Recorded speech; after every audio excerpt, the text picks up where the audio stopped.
You're tuned in to the MtG Cable cast, where they cover Magic, the Gathering finance. All right? You don't know about it? You're tuned in right now and get ready to learn some shit. Buckle your seatbelts and light a blunt and get ready for the MtG Cable cast. Starring Reptar and Thirsty, them onion head motherfuckers. All right. We're good to go whenever. Alrighty, cool. Like you already hit record? Yeah. Oh, sick. I also have drivers for AMD. Thanks for not downloading, even though I have you set on background downloads. Alrighty, guys. Welcome to the newest episode of the Cabal cast. And this is an episode we've kind of been working on for a while, but there was some big news that broke recently that kind of made us feel like maybe the timing is right. Yeah. And that is effectively what we've dubbed the whale bail, which is a bunch of whales getting out. And what bigger whale to get out than an entire vendor? So with that, let's get it started. So we've been working on this topic since, I think, Lord of the Rings, or maybe right around there.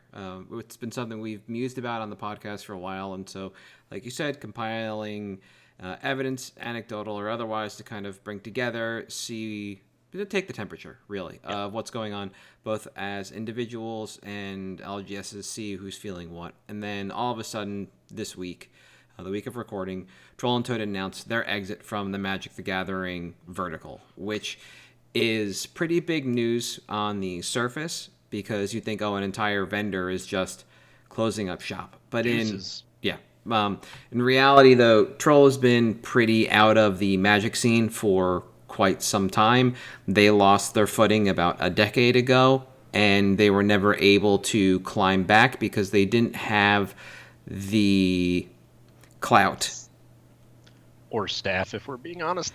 Well, some shade. It was a cascading comedy of errors, and because Troll wasn't as big in Magic as they were in Pokemon and Yu-Gi-Oh, it was very difficult for them to come back when you're fighting against Star City Games that's putting on their own tournament series. As Troll is failing in Magic, Star City is on the upswing. Their tournament series is out of its nascent stages. They're no longer running like vintage 5Ks as part of a tournament series. This is the summer of 2013, right before Return to Rav, when Troll and Toad basically starts the beginning of the end for their Magic vertical. So it seems huge to have a vendor just say, hey, we're out, deuces. Channel Fireball did a couple of years ago as well, but they didn't cite the same things that Troll did, which is what a lot of people are seeing anecdotally, or we're seeing anecdotally or otherwise in the open market. So it is kind of shocking to see that. One of the things that we mentioned, as we've been talking about this throughout the week publicly and in the Discord, is that there's the possibility that this is a bit of scapegoating. And sure, what they cited in the article, the A30 non-tournament legal reserve list reprints and the sheer amount of staff it takes to keep up with this is difficult. Now, to say also, it's been backed up by Ben, who very publicly harps on the fact that it's been rough. Correct. So it's nice to see a logical conclusion of that in a way. Yes. Sorry to interrupt. Now, on the surface, it seems like they could be scapegoating this and it's an easy exit, but at the same time, it is an amount of comparison between the return on investment for staff to do buy lists, to create new listings, to take photos, to maintain that system against, this is the comparison point, Pokemon and Yu-Gi-Oh.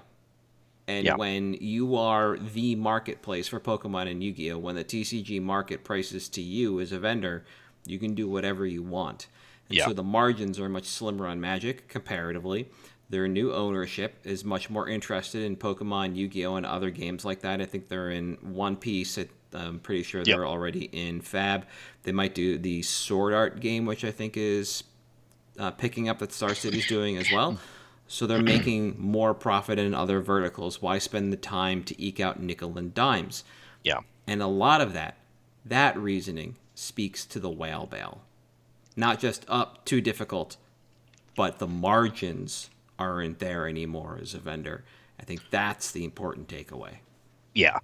There's actually, and we'll have links to some of the threads and articles and stuff that we source some of this in the description. There was a post on Reddit that kind of summed everything up. And it was cards have seen a reduction in their use value because Commander exists. It's where they have, after decades of supporting 60 card formats, decided to gear their game. They want to appeal to the casual market. That's just how it is. Because of this, cards are constantly being power crept. And I think this is one of the things that a lot of people don't really touch on necessarily when they talk about the financial value of cards, is it's not just the reprints that are causing things to crater. There's not people clamoring for Sun Quan, Lord of Wu. But when that reprint happened, the price cratered because the price only existed because of scarcity. Now, I touched on a few episodes ago, my pick was Snapcaster Mage because I'm like, this card is at an all-time low because it's so bad it's unplayable.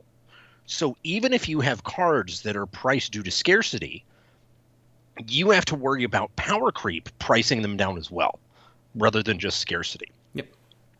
And, the post is a little dated, but one of the things that it, puts out there pretty openly is, WotC is coming off of the Lord of the Rings set, which was, the best-selling set ever, into the first ever master set for the largest format in the game, the one that they have been pushing for years now, that they are finally giving it a full-on dedicated set in Commander Masters, which we now have.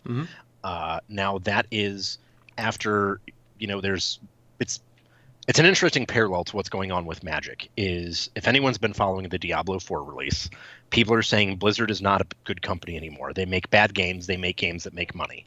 It seems like that's what Hasbro has taken into the game is we just want to make a game that makes money. It doesn't have to be good. And in doing so, they've effectively created this circumstance where now there's 4 or 5 more variables in the financial value of their cards that are creating downward pressure on it. So that your former investment pieces all of a sudden, you can't really invest anymore. Yeah. And, to Troll's point, the non-tournament legal reserve list cards are basically the last way they could possibly attack the reserve list, which was the last bastion of investment in Magic the Gathering. So it's been really, these circumstances have happened, and then all of a sudden you see people just saying, hey, I'm out. I'm unloading my collection. I don't have faith in this anymore. And there's a number of posts where, frankly, people are just saying, look, this is not as stable an asset as it was before. Yep. I get better returns investing my money elsewhere. And that's kind of something that's been going on behind the scenes for a while, and people have been quietly doing it, but now you're seeing more and more people vocalize it. You're seeing a company that effectively hadn't been relevant in the industry for a while make a big public announcement so that people understand, hey, we at one point dedicated millions to this game, and we are publicly saying we want out. Yep. Absolutely. It's not a great look. No, not at all. And a lot of this comes down to what you were saying in that there's basically 2 types of value for a Magic card. There's value inside the game and there's value outside the game. And when you're playing the game, the amount of money you spent on that card doesn't matter. The in-game value is what the card does. Yeah. The text printed on the card. The outside of the game value is everything else about that card, including the price tag that it has. And standard cards are terrible for outside the game value. Yeah. And what we're seeing a lot of right now as we're getting out of Fire design and into whatever they want to call, or maybe we're still in Fire and they're just redoing, because I don't know.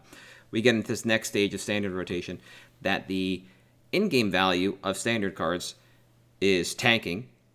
There are very few standard cards that actually hold playability outside of the lands for a fairly large amount of time. And as such, the outside value of those cards is tanking because there's no demand for them because they just don't do much. I mentioned this a couple of weeks ago, the Dawn Glare visualizers. This set EV, God, it's so bad. Starting with, you can probably go back further than SNC, but starting with SNC is just laughable for the last bunch of sets, and it's just ridiculous what is and isn't being, what does and does not have value. And so, that puts us at looking at commander cards, which you touched on as being the most popular format, and a lot of cards have more in-game value than they would outside of standard, outside of modern, etc., because it's just how commander works. It places different values on different things for different reasons. And outside the game, everything is tenuous because everything is a targetable reprint at any given time, and the floor can just drop out from underneath you when you're looking specifically at commander cards. And we're kind of getting to a point now where, as Magic players, we're feeling probably what entrenched Yu-Gi-Oh! And Pokemon players feel when they have to buy into their $100 standard cards only to see them reprinted in tins a couple of months later, and you just innately lose value. But the thing is, those games have been doing it for so long that I don't think there is like a vocal minority of players anymore. I think they just do it. I was asked on Monday when we were talking about the troll thing at dinner, how do you make money off Pokemon and Yu-Gi-Oh! When things are reprinted into the ground at some point in time, either through tins or decks, etc.? And I said, like, your buy list can be dirt. People are just happy to sell your games. Happy to sell their cards and recoup anything on them, so your margins are always there. Moreover, you're cracking Infinity, so you're selling all those cards at a premium when they release. You're buying them back at like 50% or below, so you just run it, especially in those high-end cards, for a while, because not everybody needs their 3 or 2, 3, or 4, whatever they need for their deck. Place it is. Yeah, so you have like wicked margins up front, and then both of those games are just long tail. You can just buy at nothing and sell at everything. Not to mention, those games are what Magic markets itself as, which is a children's game. I can tell you anecdotally, Pokemon is the most profitable vertical for us because guess what? Little Johnny across the street doesn't care what the cards are worth. He brings his $20 allowance in every week and spends it just fine. Yep, on those packs. On those packs, and he'll, like you said, he'll sell it right back to you because he just wants to keep opening. Yep. Because particularly with Pokemon, there is collectability that isn't just tied to the value of the cards, it's the value of the characters. And that gives it that extra little bit to stabilize the value and make it worth it. That's additional outside value when we're looking at this. And so that's something I was just getting on. Yu-Gi-Oh! Has it as well. You have notable characters. I don't even know what you want to call some of the monsters in there. They're not characters, but like, you know, people know what Blue Eyes is. The Rose Dragon is pretty popular. Dark Magician, obviously. The Cat Bus, like all that stuff is pretty unique. Then you have people that just want to buy those cards. So that's why you make your margins on buy lists when you're buying like the 8 Pikachu rainbow foil for nothing and reselling it for like 5 to 10 because that's what it's worth in the open market. Sure, you know, the X up on that is nigh infinity because it cost you nothing. And that's just possible with those games because there's another layer of outside of the game value attached to those cards. And a lot of them don't actually get reprinted when they're not that useful. So you very rarely get a lot of that. I think one of the most notable was when they did Generations and they reprinted what was effectively base set. Back into the game so they could be played in standard. All those cards are horrible, so they immediately got pushed out. But all those notable characters that have outside the game value as fan favorites, people bought into. So you can buy them at nothing and sell them at everything, and they're not going to get a reprint again because they're just so bad that they don't deserve the attention. You can just keep making Charizard VMAXs, and they can all be really bad, but they'll all be doesn't matter. Yeah, they'll all be $200. And you're just not going to reprint the other one because you'll just make a new one. Yeah. And that just kind of works for those games. One of the other things that we're seeing in this is that WotC seems to kind of be losing reprint equity on a lot of cards because they've just been churning through a lot of high-end. There's this, I should have grabbed the tweet, but there's somebody out there, Mox Kitty, who we follow and talk with, and they pointed out this week, I think they upcycled the tweet of theirs from a couple of years ago saying, like, if you note, WotC's begin to print more clones because they're running out of things to do with these commander sets or make things kind of pop. And lo and behold, the Doctor Who set is filled with like an inordinate amount of clones. A lot of them even mono value, which means they work with Gyruda, which is a little weird. Also, they remove the other big part of this is they remove the legendary clause. A lot of them do. That was part of the Mox Kitty tweet as well. So they correctly called us a couple of years ago that WotC keeps making clones that allows you to clone your legendaries in weird ways, and that kind of changes the focus of what Commander is supposed to be and supposed to do, and so it just changes the impact of the game. On top of that, here's a fun bulleted list. This was, I think, by the time Commander Masters had come out, we'd seen the 4th reprint of Toxic Deluge since Double Masters. Urza had hit 4 prints in 4 years. Smothering Tithe had 4 prints in 4 years, a 5th one on the woe sheet if you want to count that. Vamp Tutor was 3 printings in 3 years, but not in Commander Masters. Shocking. And then similarly to Vampiric, Dockside only hit 1 reprint. Jeweled Lotus only hit 1 reprint. Interesting. Then we go on to Monocrypt, 4 reprints. Monovault. 6 in the next set. Yep. Monovault, 6 plus reprints if you start at Alpha, because this was a card that came out in the beginning of the game, so, a little fungible there. Cyclonic Rift, 4 reprints, including Commander Masters. Rhystic Study, 6-ish reprints, because it has a Judge promo. Yeah. And Demonic Tutor, 6 plus reprints if you start at Alpha, and that does not include the Japanese Mystical Archive. And then Teferi's Protection, 5 reprints. And those are ridiculous.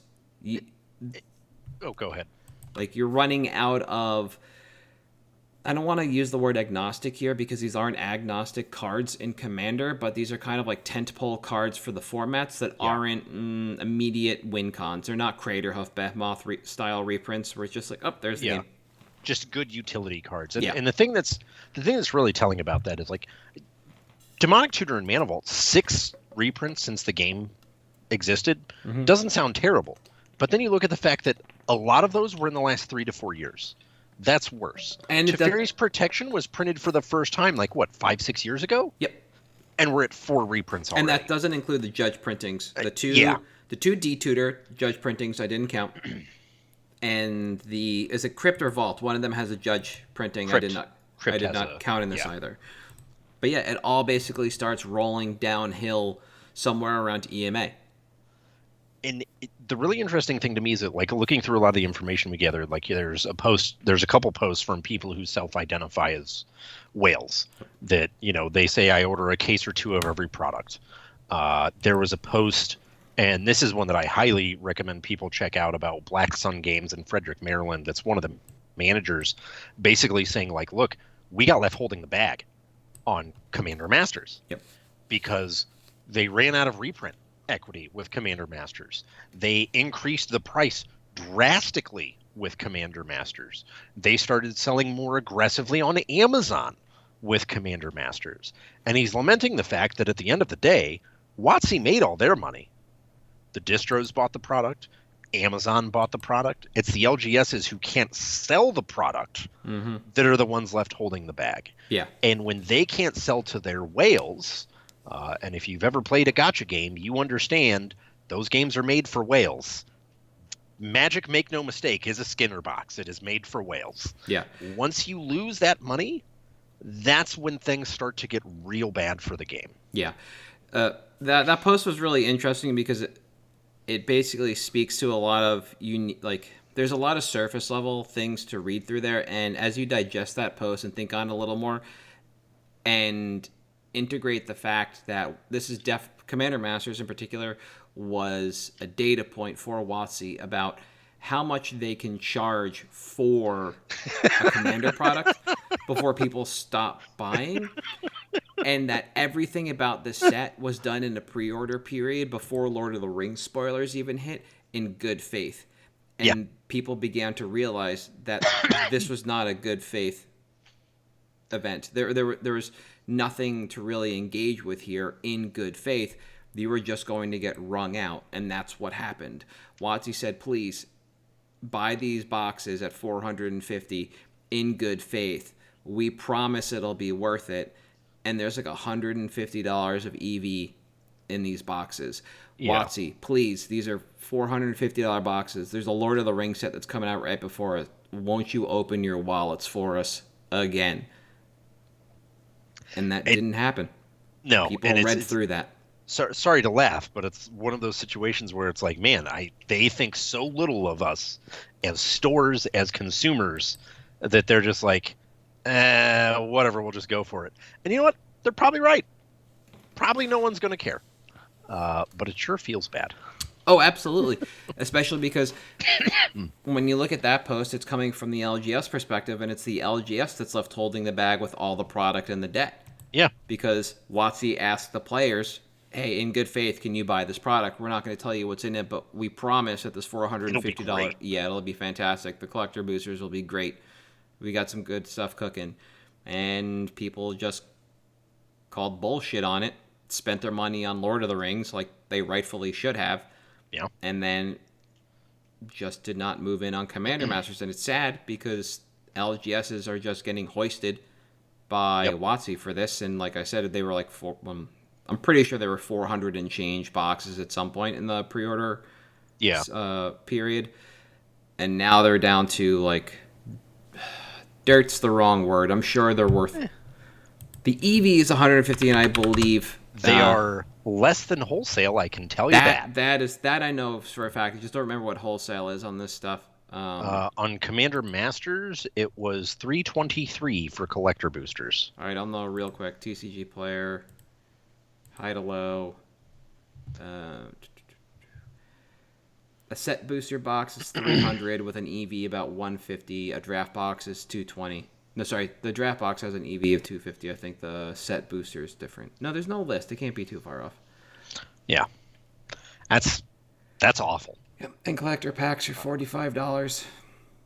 That is if you buy objectively garbage. If you buy the Eldrazi deck for $108, I think just on 2 cards alone, you make the majority of your money back. Yeah. And those are like the 2 most expensive cards in the set. They're not even main set cards. They're in the they're in the side product, in the side deck for people who use that term for a sideboard. That's where they live. Like the 2 most expensive cards, or 2 of the most expensive cards in the set, are just chilling in a commander deck. That's insane. Not even the main product. You can get them in the CBs, but like, why? Yeah.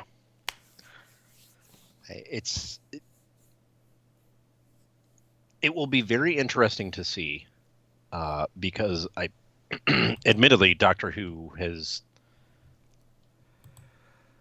I don't know if it's necessarily driven more interest or gotten people to return, but it is certainly like, I know people that have never talked about Magic before that are like, hey, how do I get these? Well, that's the whole point of the Warhammer stuff, the Doctor Who, like the Universes Beyond odds and ends.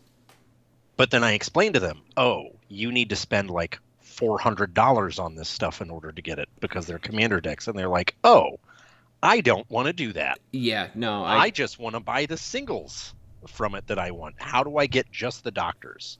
Which to me is indicative of not just a whale bale, but the fact that their overall strategy just isn't working. Yeah, people have a lot of feelings about this product, from the deck standpoint to the pack layout to the surge foiling rate or whatever it's called. There are a lot of feels on this set that just don't feel right, and it seems like this is another one where people are going to speak with their wallets, and the people who want to engage with, I think Doctor Who is going to be more like Warhammer than it's going to be like Lord of the Rings. Yes. They had to push a big, like, high-ticket item to drive it. I just don't see it happening. That, and they had to push really hard to get all of the Doctors in. And so a lot of the set just reads the same. It's not keyword soup. It's just, on the Doctor side, it's just suspend soup. Everything. Suspend and exile on attack. Yeah. It is. None of it reads like it's actually good or useful. You have to put everything on layaway. Your entire game plan is layaway, and it just doesn't, like... It is. Like, that's it. It just seems ridiculous. And even K9, which is one of the most, like, adored companions, does nothing. The card is just there to extend whatever colors you're playing into blue. And that's it. It just doesn't seem like, from a playability standpoint, like a product that people really need to engage with again. No. If you're not a big fan of the property, you can really just take a pass on this. And outside of some of the chase surge foils like Carpet of Flowers, that's one I noticed when I was reading through the lists.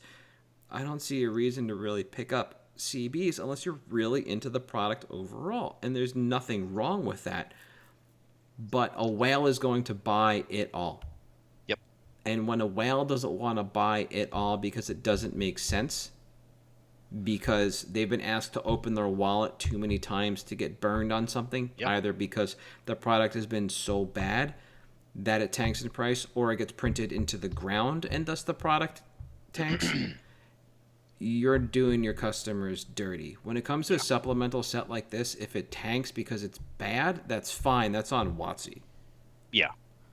But when it's, I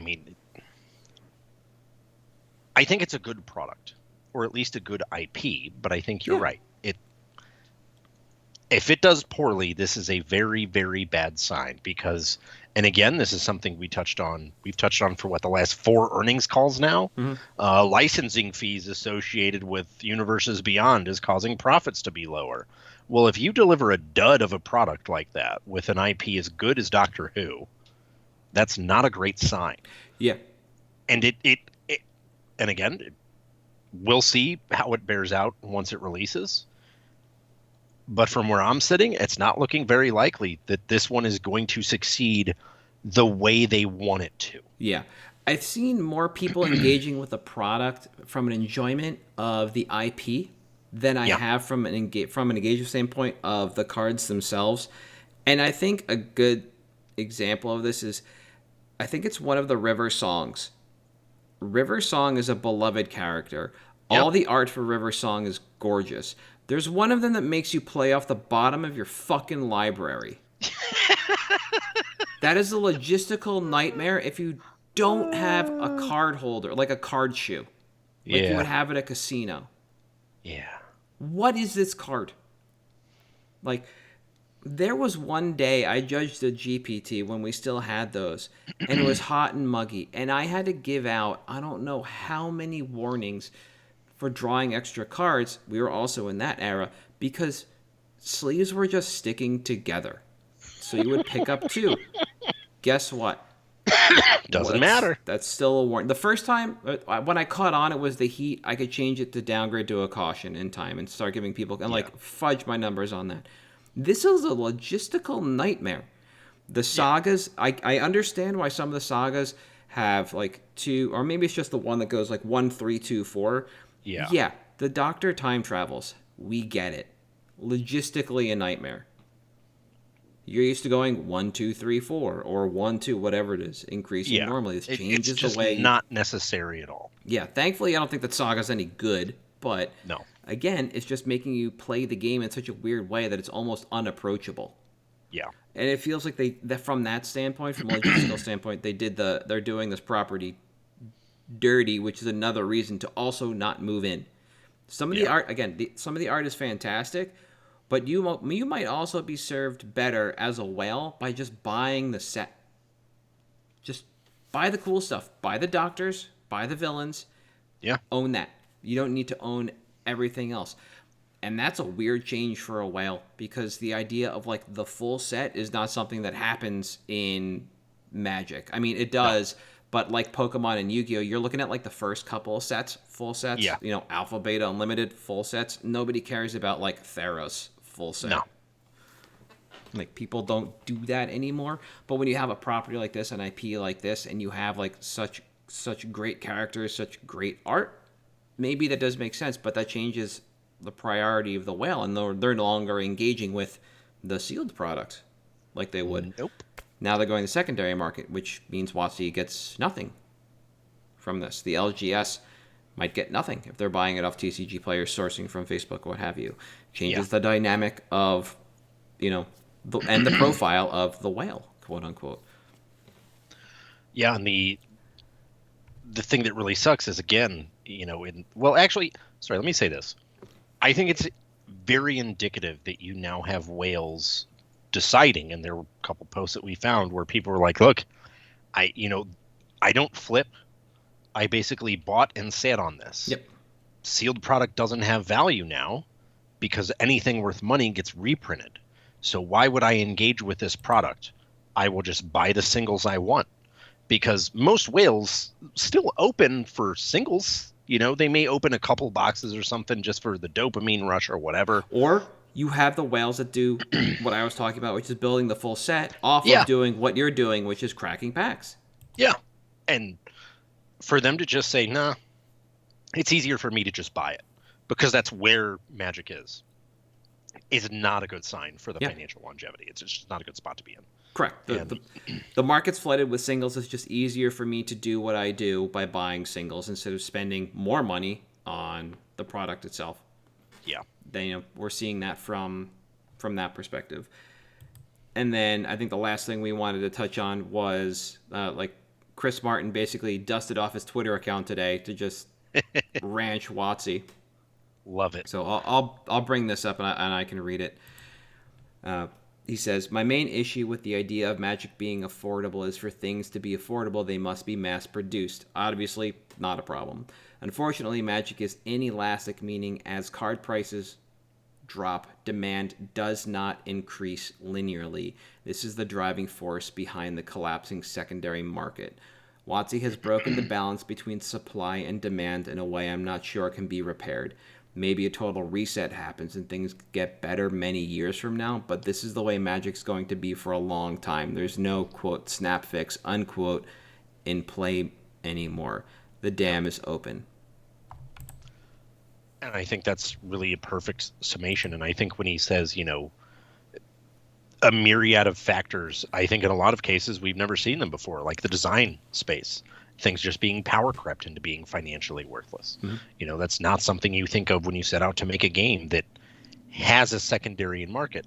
Regardless of whether or not you engage in it, it exists. Yeah. You want Tarmogoyf, a card printed in 2004 or 2005, to eventually be power crept out of every format that it is playable in years down the road. It doesn't matter that it took as long as it did for Tarmogoyf to get outpowered. You just don't want to do it within a year or 2 years. You want to give that card some time to breathe. And that's one of the best examples I can come up with, because the way formats move, it's kind of difficult. Tef 3 will probably never get outclassed in Modern. The format will change before that card gets bonked out, Yeah. Birds of Paradise, that's a good one. Birds of Paradise has been around for forever. Delighted Halfling does the job better. In most decks, you would play Birds of Paradise in right now because of the uncounterability clause. You can play your Planeswalkers and you can play Yawgmoth off Delighted Halfling. That's not a bad way to power creep something either, because birds have been with us since Alpha. Yeah. You can do that. But if you went Birds of Paradise 2 years ago or last year and then went Delighted Halfling, that's a big change very quickly. Yeah. What are we getting next? Orcish Bowmasters basically turned off X1s in Modern and Legacy. It's very difficult to actually play aggro in those formats when Bowmasters are just lurking. But again, those have been around for forever. It's just now we're getting downward pressure on cards. Yeah. In that regard, we're just power creeping out cards that used to be there with other cards, which is another thing you can see. It's not just we played Archaeomancer for so long because that's the card we had, and then we got Snapcaster Mage. Cool, that happens. Yeah. We had a common, now we have a rare that does it better. Awesome. It's not saying you got 1 toughness, good luck, you can't be in this format anymore because the 2-drop at rare just ranches you. Nope. Yeah, exactly. Or a 2-drop Planeswalker just plaps. Because Ren and 6 is a reasonable card too. You're just pushing other good cards out of the format when that happens. You're power creeping by horizontally out. You're not putting downward pressure on stuff with better versions of these cards. You're just making other cards that make whole other swaths of cards inaccessible and inoperable. And completely worthless. In so doing. Exactly. So, anything else you want to muse about before we go over to picks? No, let's do it. All right, I think I went first last week, so you can talk about yours. Yes. So, mine. And this is kind of something I touched on last week when I went on a rant about why Doctors are not planeswalkers when they literally travel through dimensions. And a point that I made earlier in this episode when I said they care about attacking. My pick is Blade of Selves. I am going for the OG. That would be from Commander 15 for my example here. Blade of Selves, for those of you that don't know, 2 colorless, equip 4. Equipped creature has Myriad. Copy it for everyone it attacks. If it's legendary, it's not. And it attacks Planeswalker, whatever. I think this is going to see a little bit of a bump come Doctor Who because so many of them do care about attacking people. Yep. Exile the top card, you can cast it. Exile the top card, you can remove it, whatever. There's a bunch of different ways this works. There's also, and this is, Chrome Warriors, I think, in Doctor Who. Artifact creatures you control have Myriad. Yeah, we're looking for the same card. Yeah, that people think are, that's the reason that Mycosynth Golem is seeing play here. Point is, and it's not just Doctors, there's a lot of other cards in the set that also have on-attack effects. Now, we have seen, Blade does not remove Legendary, Helm does. We've seen a lot of play with Helm recently. We haven't seen as much for Blade of Selves. Now, Blade of Selves on the EDH rec is only in 1% of the decks, which is not a lot. Compare that to Helm of the Host, which is probably like 30% if I had to guess. Let's get it pulled up real quick. 3%. That seems really low. But we're seeing more and more design space where legendary effects, exiling, stuff like that, get a little bit more common. As we see this push, as we see Myriad become more evergreen, I think you'll start to see cards like Blade of Selves start to take off. Now, the interesting thing here is the velocity on this. Hold on, before we get to Velo. Yes. It is the there's the card you were thinking of, but we were not thinking of the same card. So let me pull this up for the people at home. What I was thinking of is a card called the Master Multiplied. 4, a black and a red for a 4/3. It has Myriad itself. The Legend rule doesn't apply to creature tokens you control. Triggered abilities you control can't cause you to sacrifice or exile creature tokens you control. So with Blade of Selves and the Master Multiplied, you just Myriad and don't sack anything. And then I think it is, it's like Chrome Warriors, right? Something like that. Maybe. Anyways, besides the point. Velo is very strange on this. So it goes in pockets where you'll see like 4 or 5 copies in a day. Then a couple days pass by, 4 or 5 copies. A couple days pass by, 4 or 5 copies. Now, the interesting thing is that while it's selling 4 to 5 copies a day, it's pretty much been at sub 100 listings for this version of the card for about a month now. So the velocity is there. The price floor is fairly stable at about $2 low right now, which is close to our all-time low, which was back in February of this year. So we're pretty close. We also saw this reprinted in Battle for Baldur's Gate, Commander Anthology. So it had a recent printing with the new art. I think that's caused, obviously, a lot of the downward pressure, because if you take a look at how many copies of those are listed, it's 250 something. Again, that's why I'm targeting the base one. Now, if we see a steady velocity, we see supply staying relatively static, and the price is also fairly static.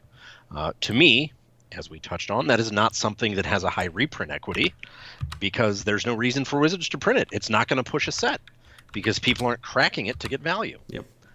But as we get into Doctor Who, as we get into Ixalan, as we get into these sets that thematically have a lot of attacking themes, attacking clauses, as we just get into more creature-based sets, cards like Blade of Selves become better and better. So in terms of timeline, this one's actually going to be kind of interesting. I'd be looking at getting in over the next month, which does put us into the Doctor Who release window. I think what you will see in terms of price is, while we've been pretty static for the last year in this card since it was released, I would expect come tax season, you'll see a little bit of an uptick in this because naturally there's an uptick on most cards. But I think at that point we'll have a critical mass of new creature-based sets that will look to power creep cards out of being financially relevant. And that's when you'll see this card start to take off a little bit. And if the worst case scenario is you get about 4 to 6 of these because you probably don't really want too many more because nobody wants more than one, Yep. You can just sit them in a box and forget about it because $10 isn't a whole lot of money to invest in it. I've invested way more than that in Sarkhan's Unsealings this week alone. Worth a shot, I figure. Yeah, I like Blade of Cells. My first experience with this was actually playing Plane Chase because I'm pretty sure there's a plane. There is. Yeah. I don't know if it has Myriad or if they keyworded it after or how I think they keyworded it after, but it's like when one of your creatures attacks a player, copy it attacking every other player. That's it. Yeah. And if it's not the same, it's very, very close. And Blade of Cells became, it wasn't an arms race, but we knew the player or players that had it and became a problem at the table because it is a game-ending piece of equipment. Yeah. So it's great. There's the Doctor Who synergy that we talked about, which is additional pressure. And right now, Velo seems low because it's not a card that makes a lot of waves. We do see a lot of ETB triggers or cast triggers now. Obviously, on-combat triggers are very important. And it seems like for whatever reason, people don't... It goes back to what we talked about. It's just like people want to win games, but they don't want to win in combat, and they don't want to combo out, and they just want to win through attrition. Whoever has to get up to P first loses. Like that kind of seems how some of these games are actually decided. But this ends games. This works well with combat triggers. We're getting additional synergies that work with it. So there's going to be new space that's going to be explorable, especially with the commander that I read. It doesn't have that Rakdos card doesn't have to be your commander. It is a legend, so it can be. So it becomes easily accessible. But imagine, slamming that in Kalia of the Vast alongside Blade of Cells. So instead of having to go through one person at a time at the table, you can just go to... Exactly. You just face all of them. Yeah. And Blade of Cells and that card allow you to do that pretty easily. So I think, like the card I'm going to talk about, we're going to see additional velo based on effectively new styles of play with this card that we didn't have before. It's going to be these new synergies, long-lost synergies, and the moment we get a content creator bump from this is the moment that it probably just starts to disappear from the market because it does seem like one of those cards that people might have forgotten about. It is a fairly cheap piece of equipment, but it is not great in equipment decks because it does not duplicate the equipment. So you suit up your commander. Usually they're not that large to begin with in a Voltron strategy like that, a little Boros commander, what have you. Not that big. It's the equipment that makes it scary. Blade of Cells does not duplicate that equipment, so that commander does not remain scary when it's cloned. Thus, you don't find it. So you need to look at decks that just want to enter combat with a handful of large creatures and just get it done. And I think this is, like you said, this is something that's going to come down the pipe. This is going to be for a future state. I think this is a fine long-term hold because how many of these do you see in binders now, even after the Battle for Baldur's Gate reprint? Answer is probably not often. So even if you just leave them in your binder to linger for a while, there's a chance you start to move these after the Doctor Who set, and you can probably move them for profit once that comes out. I want to see something real quick. So the market on these right now is like $260. But if we filter for Nearman LP, man, you can turn these... I mean, market truly isn't. It's like a $4 card when you filter that way. A little over $4. But it becomes a $5 card pretty quickly. Yep. So there's opportunity to just turn it around really quickly into the open market, basically when Doctor Who hits. So I think buying in now in preparation for at least that's the right way to go. Yeah. All right. So for me this week, I am going also, like I said, off a new theme. Brought to us by Wilds of Eldraine, but the card I'm looking at is Core Spirit Dancer, just a little guy. 1 and a white for a 0/2. Core Spirit Dancer gets +2/+2 for each aura attached to it. Whenever you cast an aura spell, you may draw a card. Nice. So we're just looking at a pretty nice creature. It's on the up and up. Doesn't do a lot of scary stuff. Now I added this to my list at the end of March in 2023. CK was buying 32 at $3.20. TCG they were about 87 at $3.45. As of taking my notes, CK was buying 20 from Rise at $1.60, and the set foil was $5 at $9.60, and they had no Rise of the Eldrazi versions in, and one set foil, and they had, I believe, no other versions of this card in stock. Right now, they're actually buying more of the set version. They're buying a whole 24, up from 20. So why are we looking at a card that basically just tanked from Biolists and the TCG market to 50% of what it was? Well, we're looking at a card that sits in aura-based decks. Top to bottom is what it does. We're looking at Voltron styles of play over something more broad-based in the Enchantress style theme. And what we're seeing coming up, this new theme brought to us by Wilds of Eldraine, is basically the Orzhov Enchantress deck from Ariete, which is essentially, you can play it any number of ways. You can play it as a Pillow Fort deck where you just start placing auras across the board to stop things from attacking you, or you can suit something up in Voltron style. Both sides will trigger Core Spirit Dancer because you're casting auras, which is what Ariete looks for. And CK is basically, it looks like Swiss cheese. It's full of holes. There's one version from Rise in foil, one version not. There's 4 Plane Chase 2012 and 2 from Battle Bond. Every other version of this card from every other set, including Wilds of Eldraine Commander, 0s across the board. Okay, so when we take the entire format into consideration, we're looking at Core Spirit Dancer. Up top, Spirit Dancer represents a color pie break from Enchantress style effects, and it allows you to chain through your auras and build a threat similar to the way Light Paws does, but with less hassle, because instead of having to chain down based on an aura you cast from your hand, you can just keep playing auras. It doesn't matter. They always trigger the draw effect. So this plays better in the mid to late game where you can just kind of pop off either from hand or chain spells off the top, where Spirit Dancer lets you make a large threat out of anything, including Spirit Dancer itself. And it's really this last bit that sets it aside from most other Enchantress and Enchantress style effects, which just basically draw you cards.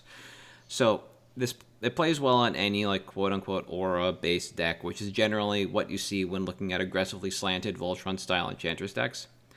Now, we did discuss Ariete of the Charmed Apple a bit during WoW spoilers, and it brings a unique look to enchantment-themed decks. And, as we thought, according to Rec, not only is this the most popular commander from the main set in WoW, but Core Spirit Dancer is an 81% of the submitted decks. So this opens up a brand new style of play for Core Spirit Dancer. And for those that are wondering, Ariete looks like this. Ariete is a 2/4 for 1 and an Orzhov, and it says each creature that's enchanted by an aura you control can attack you or planeswalkers you control. Neat. So you can interact with your opponent's creatures in a fun and interesting way like that, especially with the role tokens that you can create. At the beginning of your end step, each opponent loses X life and you gain X life, where X is the number of auras you control. Now note, it doesn't say where those auras have to be, just as long as they're out on the board, which is why I said up top, you can play this kind of like Pillow 40 game where you're turning off your opponent's attacks from you, or you can just go tall on one creature or some amount of creatures, enter combat, and then use Ariete's trigger to just kind of blap people out of the game. Yeah. So this is going to be a look for both the casual and a bit more competitive crowd alike for the above reasons, because auras are a very powerful theme. We've seen it played in Standard, we've seen it play in Pioneer, we see it play in Modern, so it does have a competitive slant to it, and even in Commander, you can definitely play Battlezar.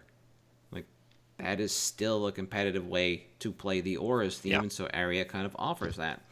It forwards several types of game plans, all of which can quickly bring the game to conclusion either through combat and stacking auras to go tall, or utilizing something like Ariete to find an alternative way to win with its end of turn trigger.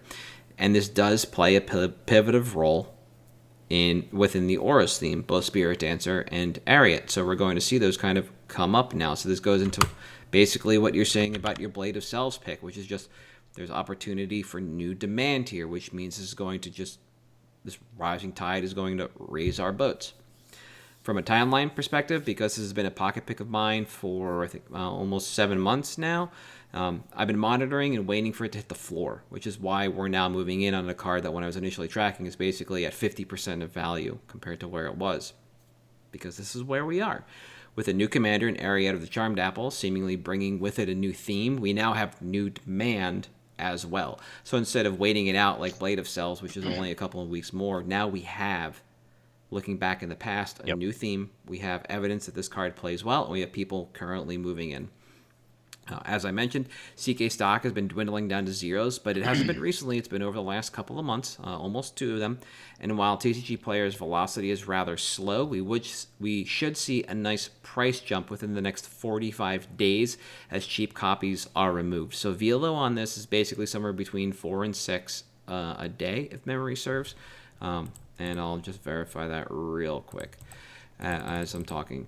But it will take about 45 days to drain the stock of the Rise of the Eldrazi version. So if we buy in now, we should be able to turn them back around into the marketplace in a pretty short period of time. We're not looking at like a medium-term hold here. That said, we are anchored by another version. Wilds of Eldraine did give us a Selesnya deck that included Core Spirit Dancer. Cool. But based on the velocity of that version, it should be priced similarly to the Rise of the Eldrazi version within the next few weeks. Then from there, we'll see a back and forth growth as they move in a stepwise fashion, increasing the floor of one version to meet the other. So we're just going to kind of keep going up and up and up as people move from the cheapest version to the next cheapest version, etc. And we've looked at this before with other cards, but it's pretty clear that it's going to be happening here as well. Yep. Now, regardless of which version you wanted to move into, reflecting your copies back into the market is one of the best methods of making immediate profit, but both will take about several weeks to show any kind of decent growth from where we are now. And yeah, Velo's about like 4-ish a day on the Rise version. As far as reprint equity is concerned, based on the reprint history we've seen thus far, which is basically supplemental sets in its entirety, including a Battle Bond reprint, I think this is a card that's destined to live in Commander products like we saw with the WoW reprint, and in supplemental products that have an Aura sub-theme, which is why we kind of got one in Battle Bond. And then, for whatever reason, Jumpstart, but I can't really explain that, because Jumpstart is Jumpstart, and it does Jumpstart things, and they're weird. But other than that, it's been Plane Chase. Yeah, it's been Plane Chase, Jumpstart, Battle Bond, and the list, like the end. And to make something as Aura-focused as Wilds of Eldraine and not include Core Spirit Dancer means that it's basically locked out by the fact that it's going to be a core.